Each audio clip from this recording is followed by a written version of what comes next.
আসসালামু আলাইকুম সকল কৃষি ভাই ও বোনেরা। আশা করি সবাই অনেক ভালো আছেন। আল্লাহ পাকের অশেষ রহমতে আমি অনেক ভালো আছি। আমি আমি জানি না আমি ভুল করছি কি সঠিক করছি। আমার সামনে যে জমি দেখতে পারতেছেন, এটা কিন্তু সম্পূর্ণটাই কিন্তু আমি গাজরে চাষ করেছি।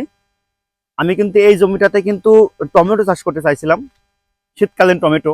তবে আমি রিস্কটা নিই নাই, কারণ আমার যেহেতু একটা বালি মাটি। তো যে কারণে আমি আসলে গাজর চাষ করছিলাম। আর এই গাজর সম্বন্ধে আপনাদেরকে অন্য একটা ভিডিওতে সম্পূর্ণ ডিটেলস জানাবো। গাজর গাজর আমি এখানে রোপণ করেছি, আমি কবে রোপণ করেছি বা আমি কেন রোপণ করেছি, এটা নিয়ে একটু পরে একটা ভিডিও করব।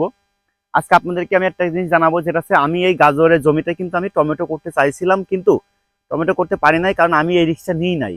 কারণ বালি মাটি, আমি কখন টমেটো করি না, এখানে টমেটো হবে কিনা জানতাম না। তো যে কারণে আমি কিন্তু এই পাশে কিন্তু আমি পরীক্ষামূলক কিন্তু টমেটো চাষ করেছি। তো আল্লাহর পাকে অশেষ রহমতে টমেটোগুলো কিন্তু আমি বর্তমান যে অবস্থা দেখতেছি, তাতে কিন্তু আমার এতটাই ভালো লাগতেছে যে আমি নিজে নিজে কিন্তু একটু মানে আমি এটা হয়তো ভুল করেছি এটা ভাবতেছি। কারণ আমি গাজর চাষ করেছি টমেটো না করে। যদিও বর্তমান গাজর এর থেকে টমেটোর যে দাম বাজারে এবং টমেটোর যে চাহিদা এবং আমার গাছের যে অবস্থা, আমি ভেবেছিলাম এখানে টমেটো হবে না আমার এই জমিতে। কিন্তু আমি পরীক্ষামূলক যে 30টা আমি টমেটো গাছ এখানে রোপণ করছিলাম, এত ভালো হয়েছে টমেটোগুলো, মানে গাছগুলো এত ভালো হয়েছে যে আমার কিন্তু এখন আফসোস লাগতেছে। এই যে দেখুন টমেটো গাছে কি পরিমাণ ফুল আছে। যদি এই গাছের বয়স কিন্তু আজকে কিন্তু মাত্র 32 দিন গাছের বয়স, এবং এই 32 দিনে গাছের যে অবস্থা, বর্তমান পরিস্থিতি গাছের, আমার কিন্তু খুবই ভালো লাগতেছে। এবং হয়তোবা আমি যদি সম্পূর্ণ জমিতে যদি টমেটো চাষ করতাম, তাহলে হয়তোবা আমি আরো আগে করতে পারতাম, 32 দিনের আগে করতে পারতাম, হয়তোবা আমি এখন হারভেস্ট করতে পারতাম। কিন্তু আমি কিন্তু সেটা করি নাই। আমি জানি না আমি ভুল করছি কিনা, তবে আমার কাছে একটু আফসোসই লাগতেছে যে আমি আসলে কেন সম্পূর্ণ জমিটা আমি টমেটো চাষ করলাম না। তো আলহামদুলিল্লাহ, এবার আমি যদি যেহেতু করি নাই সম্পূর্ণ, তো আগামী বার হয়তো আমি এই জমিতে টমেটো চাষ করব। কারণ আমি আসলে একটু ভয়ে ভয়ে ছিলাম যে আমার এই জমিতে টমেটো হবে কিনা, যেহেতু বালি মাটি।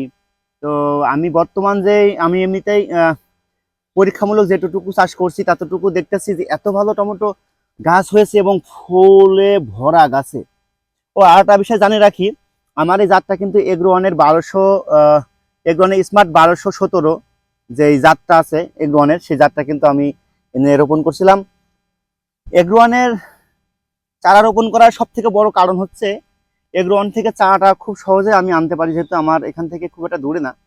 এবং আমার এখান থেকে আমি কয়েকজন এগ্রোয়ানে যা আশা করে তাদেরকে বললে তারা আসলে চারাটা এনে দেয়। তো যে কারণে আমার 1217টা চারা রোপণ করা। এবং আমি এই এই এই জাত সম্বন্ধে খুব একটা ভালো জানি না, ইউটিউবে যতটুকু দেখছি ততটুকুই আসলে আমি জানি। তো তবে একটা কথা বলবো যে ভাই, আসলে আমার বর্তমান যে টমেটো গাছের যে অবস্থা, এই যে আমি যেটুকু করছিলাম, এই এতটুকু করে আমার কিন্তু এখন আফসোস লাগতেছে যে আমি টমেটো এতটুকু কেন করলাম, আমি এই যে সম্পূর্ণ জমিটাতে কেন টমেটো করলাম না। কারণ টমেটো আমার এখানে যেভাবে যেরকম হয়েছে, আমি যদি এদিকে করতাম তাহলে কিন্তু এরকমই হয়তো বা হতো। তো সে কারণে আসলে আমার একটু আফসোস লাগতেছে।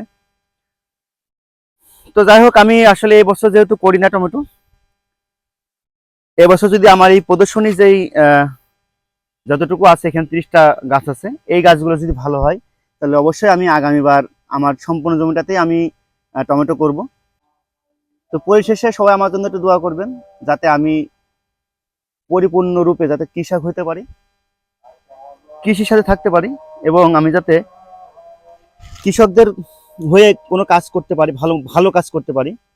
এবং আমি আমার ইউটিউব চ্যানেলে আমি যাতে মানুষকে একটু ভালো পরামর্শ দিতে পারি, সবসময় যাতে সত্য কথা তুলে ধরতে পারি, এই দোয়াই করবেন। তো সবাই ভালো থাকবেন। আজকে মতো বিদায় নিচ্ছি। আল্লাহ হাফেজ। আসসালামু আলাইকুম।